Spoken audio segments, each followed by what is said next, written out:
हरीश की एक पत्नी थी जो बहुत बोलती थी और वो उसके ज्यादा बोलने से बहुत परेशान था। हरीश को पता चला कि जंगल में एक महात्मा आए हुए हैं। वो अपनी पत्नी को उनके पास लेकर जाता है और कहता है कि मुनिवर कृपा करके आप इसे समझाइए, ये बहुत बोलती हैं। मेरे मना करने के बाद भी इसका दिन भर इसका मुंह चलता ही रहता है। मैं इसे कितना समझाता हूं कि कम बोलाकर चुप रहना सीख, लेकिन नहीं, और हर बार इसकी वजह से लड़ाई होती है।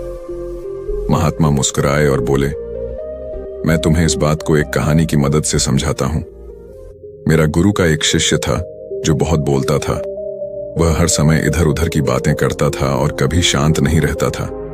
जब वह दान लेने के लिए जाता तो हर घर से एक नई कहानी लेकर आता और आश्रम के दूसरे शिष्यों को सुनाता, और एक शिष्य की दूसरे से बुराई करता, चुगली करता और दूसरों के सामने अच्छा बनने का प्रयास करता, और खुद के मुंह से ही खुद की तारीफ करता रहता और हमेशा खुद को गुरु के सामने सबसे बुद्धिमान और उत्तम साबित करने का प्रयास करता। वह खुद को सभी शिष्यों से अलग और श्रेष्ठ मानता था। उसका कहना था कि मैं एक अमीर घर का बालक हूं। अगर मैं चाहता तो एक आरामदायक और सुविधाओं से भरा जीवन जी सकता था, लेकिन मैं वह सब छोड़कर यहां आ गया क्योंकि मुझे खोज करना, खुद को जानना है, जीवन को जानना है। एक दिन गुरु ने आश्रम के सभी शिष्यों को बुलाकर कहा, आप सभी को अगले 1 महीने के लिए कोई न कोई संकल्प लेना होगा। इससे आपकी संकल्प शक्ति मजबूत होगी और आप में आत्मशक्ति का संचार होगा।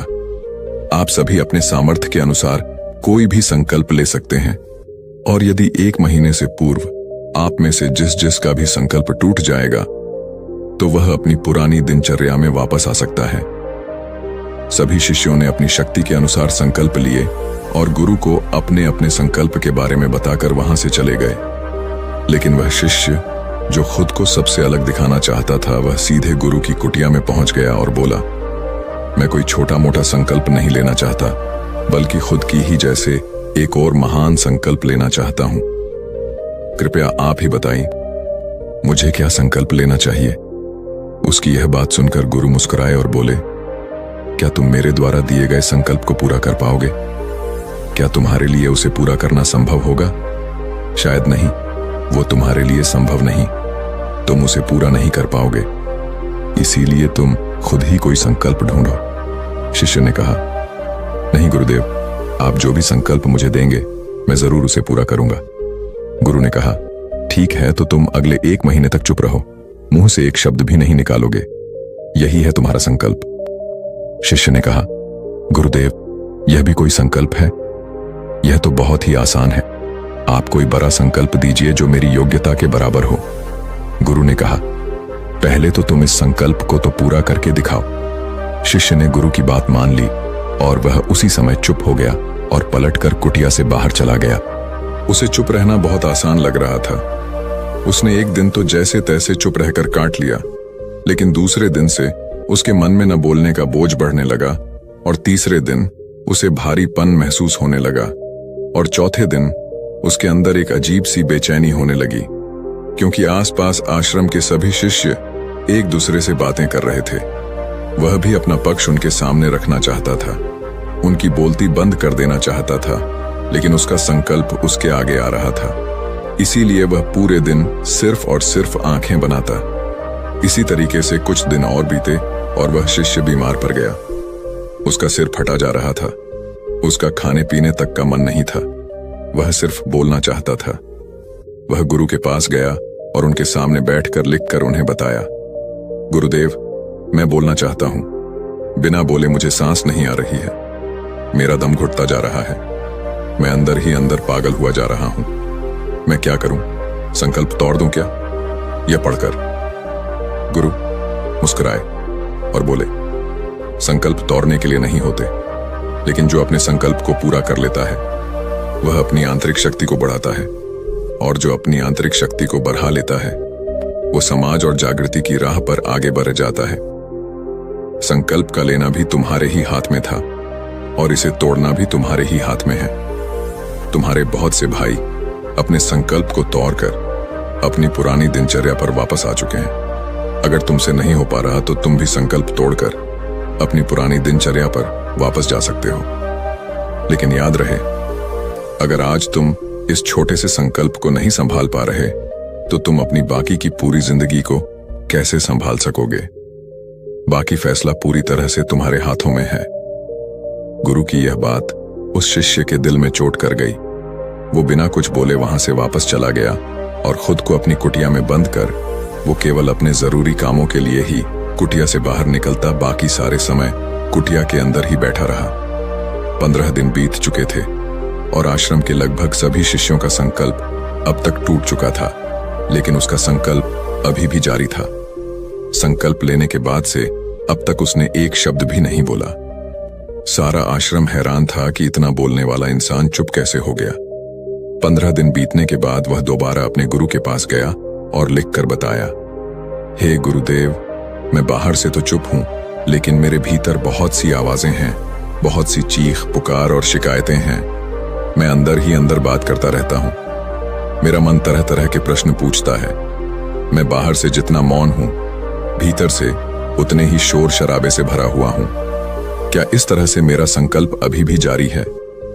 गुरु ने कहा, हां, तुम्हारा संकल्प अभी भी जारी है, लेकिन जब तक लोगों की ये आवाजें तुम्हारे कानों में पड़ती रहेगी, तुम्हारा मन बोलता रहेगा, क्योंकि इसे तो सुनने की आदत है। तुम भले ही बाहर से चुप रहो, लेकिन तुम अंदर ही अंदर बोलते रहोगे। तुम्हें इन बातों से, इन आवाजों से दूर जाना चाहिए। शिष्य गुरु को प्रणाम कर वहां से चला जाता है और सुबह होते ही अपनी कुटिया छोड़कर जंगल की तरफ चला जाता है।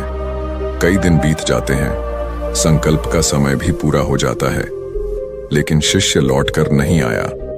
आश्रम में सभी को डर था कि कहीं जंगली जानवरों ने उसे खाना लिया हो। इस बीच उसे ढूंढने की बहुत कोशिश की गई, लेकिन वह कहीं नहीं मिला। सभी गुरु भाइयों ने मान लिया था कि जंगली जानवरों ने उसे अपना शिकार बना लिया है, लेकिन गुरु को ऐसा नहीं लगता। एक दिन आश्रम का एक अन्य शिष्य गुरु के पास आया और बोला, गुरुदेव, हमारे उस अधिक बोलने वाले भाई के साथ क्या हुआ होगा? क्या जानवरों ने उसे मार दिया होगा?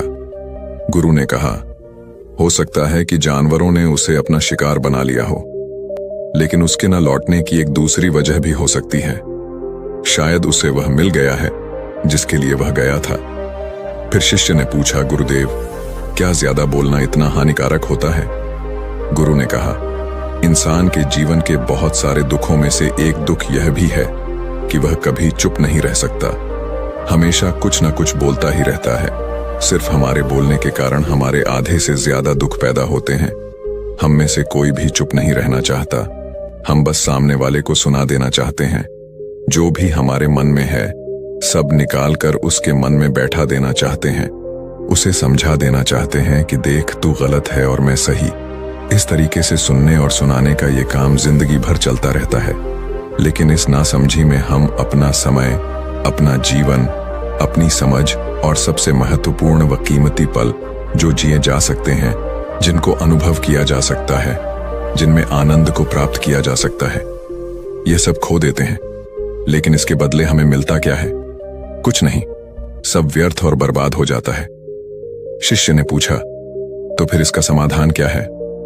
गुरु ने कहा, पूरी जागरूकता के साथ अपने विचारों को देखना। यही एकमात्र तरीका है सारी मानसिक समस्याओं का। वर्तमान में रहकर चिंतन करना, पूरी जागरूकता के साथ अपना काम करना जिंदगी में चमत्कारिक बदलाव ला देता है।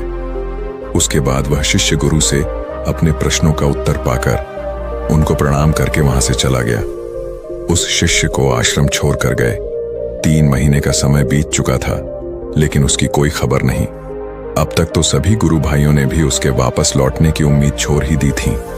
लेकिन एक दिन वह आश्रम लौट आता है, लेकिन अब वह नहीं था। जो यहां से गया था वो कुछ और ही बनकर वापस आया था। उसके अंदर एक गजब का बदलाव महसूस किया जा सकता था।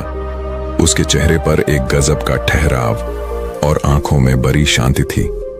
आश्रम में आते ही सभी गुरु भाइयों ने उसे चारों तरफ से घेर लिया और बातें करने लग गए। वह भी अपने गुरु भाइयों से बातें करने लगा। उससे बात करने वाले सभी ने यह अनुभव किया कि अब वह पहले जैसा उतावला और बातूनी नहीं रह गया था। उसके मुंह से एक एक शब्द बहुत ही सुलझे हुए और मधुरता के साथ निकल रहे थे। थोड़ी देर तक गुरु भाइयों से बात करने के बाद वह सीधा गुरु की तरफ चला गया। उसने गुरु के चरण छुए और कहा, हे गुरुदेव, क्या मैं अब भी मौन हूं? क्या अब भी मेरा संकल्प जारी है? गुरु ने कुछ देर तक शिष्य की आंखों में बड़े ध्यान से देखा और कहा, हां, तुम अब भी मौन हो। तुम्हारे मुंह से एक भी शब्द निकल नहीं रहा और तुम्हारा संकल्प अभी भी जारी है। शिष्य ने कहा, गुरुदेव, जब मैं आश्रम से गया था तो मैं मुंह से तो चुप था, लेकिन मेरे अंदर बहुत सी आवाजें थीं। मन में बहुत से प्रश्न थे और वह बंद नहीं हो रहे थे। तो मैं जंगल में चला गया इस उम्मीद से कि वहां मुझे शांति मिलेगी और मेरे मन की बकबक कम हो जाएगी। लेकिन मैं जितना एकांत में जाता गया, मेरे अंदर की आवाजें उतनी ही तेज होती गई। मेरे भीतर की पुरानी से पुरानी आवाजें मुझे सुनाई देने लगीं। तब जाकर मैंने महसूस किया कि मैं कितना गलत कर रहा था। जब मैं अपने परिवार वालों, दोस्तों को और गुरु भाइयों को बुरा भला कहता था, तो उस समय मुझे लगता था कि मैं सही कह रहा हूं। जब मैं गुरु भाइयों की एक दूसरे से चुगली करता था और उनका मजाक बनाता, तब भी मुझे यही लगता था कि मैं उनसे बेहतर हूं और मैं सही कर रहा हूं। लेकिन कुछ दिन मैंने पहली बार महसूस किया कि मैं कितना गलत बोलता था। काफी दिनों तक ये आवाजें, ये शिकायतें मेरे अंदर चलती रहीं। लेकिन धीरे धीरे करके एक दिन ये सारी आवाजें मेरे अंदर से समाप्त हो गईं। अब मैं भीतर से भी मौन हो गया। उस घने जंगल में बाहर से कोई बोलने वाला था नहीं और भीतर कोई आवाज बची ही नहीं थी। और मैं उस दिन पहली बार मौन का सही अर्थ समझ पाया। मेरे चारों तरफ बहुत शांति थी, हालांकि अभी भी कुछ आवाजें आ रही थीं, जो पहले भी आती थीं, लेकिन मैं उन्हें सुन नहीं पाता था। अब वह सभी आवाजें मुझे स्पष्ट रूप से सुनाई दे रही थीं। हवा के चलने की आवाज, चिड़ियों के चहकने की आवाज और पानी के बहने की आवाज, ये सभी आवाजें मैंने पहली बार पूरे होश पूर्वक सुनी। अपने चारों तरफ इतनी शांति मैंने पहले कभी महसूस नहीं की थी। तो इस शांति को भंग करने के लिए मैंने पहली बार अपने मुंह से कोई शब्द निकाला। मैं चिल्लाया, हे ईश्वर, ये कैसी शांति है? सभी कुछ इतना शांत क्यों है? ऐसा क्या हो गया? लेकिन मेरे चिल्लाने के बाद भी शांति भंग नहीं हुई। सब कुछ पहले जितना ही शांत था, बाहर भी और भीतर भी। हे गुरुदेव, मैंने अपने गुरु भाइयों से बात की, आपसे भी बात की। मैं बोल रहा हूं, मैं चल रहा हूं, मैं सब कुछ देख रहा हूं, लेकिन मैं अपने भीतर एकदम एकांत में हूं, मौन में हूं। भीड़ में होता हूं तब भी भीतर से अकेला एकांत में होता हूं। जब मैं खुद में भी शोर करना चाहता हूं, तब भी एकांत में ही होता हूं। अब सब दिखाई पड़ने लगा है, सब सुनाई पड़ने लगा है। गुरु ने कहा, जब तक हम बाहर की तरफ बोलते रहेंगे, भीतर अशांति ही रहेगी। लेकिन जिस दिन हम भीतर की तरफ मुड़ जाएंगे, तब हमारे मुंह से कुछ भी निकलेगा, हम शांत ही रहेंगे। दुनिया में जितनी भी बुराइयां हैं, ज्यादातर हमारे बोलने से ही उत्पन्न होती है, क्योंकि हम चुप रहना नहीं चाहते। हम जितनी जरूरत है उससे कहीं ज्यादा बोलते हैं। हम सामने वाले को सुनना नहीं चाहते, बल्कि उसकी बोलती बंद कर देना चाहते हैं। उसे समझा देना चाहते हैं कि मैं कौन हूं, मैं क्या कर सकता हूं। और यही हमारी जिंदगी का मकसद बनकर रह जाता है। हमारी सारी ऊर्जा व्यर्थ के बोलने में बर्बाद होती रहती है। ऐसे ही समाज में लोगों का जीवन दुखों से भर जाता है, जो हमेशा एक दूसरे को सुनाने में लगे रहते हैं। कभी एक दूसरे को सुनना नहीं चाहते, समझना नहीं चाहते, और चुप रहना तो उन्होंने कभी सीखा ही नहीं, क्योंकि चुप रहना उन्हें छोटा महसूस करवाता है। दुनिया की सभी लड़ाइयों का कारण हमारा बोलना ही है। इसलिए हमें सिर्फ उतना ही बोलना चाहिए जितना जरूरी हो, क्योंकि व्यर्थ का बोलना ऊर्जा को नष्ट करना है, और यह बोलना ही हमें कभी अपने भीतर की ओर लौटने नहीं देता, क्योंकि यह हमें बाहर की ओर खींच कर रखता है। और बाहर है ही क्या इस संसार के अलावा। लेकिन अगर अपने भीतर के संसार की ओर मुड़ना है, तो इस मुंह को बंद ही रखना चाहिए। इसीलिए जितने भी बुद्ध हुए, आत्मज्ञानी हुए, वह सभी एकांत की ओर भागे, ताकि उन्हें ज्यादा न बोलना पड़े, ज्यादा सुनना न पड़े। वह एकांत में रहे और शांत रहे, इसीलिए आसानी से भीतर की यात्रा कर पाए। लेकिन अगर कोई चाहे तो इस संसार में रहकर भी एकांत में रह सकता है, शांत रह सकता है, लेकिन इसके लिए उन्हें अपनी ऊर्जा बचानी होगी, जिसे वह अब तक अपने व्यर्थ के शब्दों में बर्बाद कर रहे थे। दोस्तों, इस कहानी की सीख यही है कि व्यर्थ का बोलना ऊर्जा को नष्ट करना है।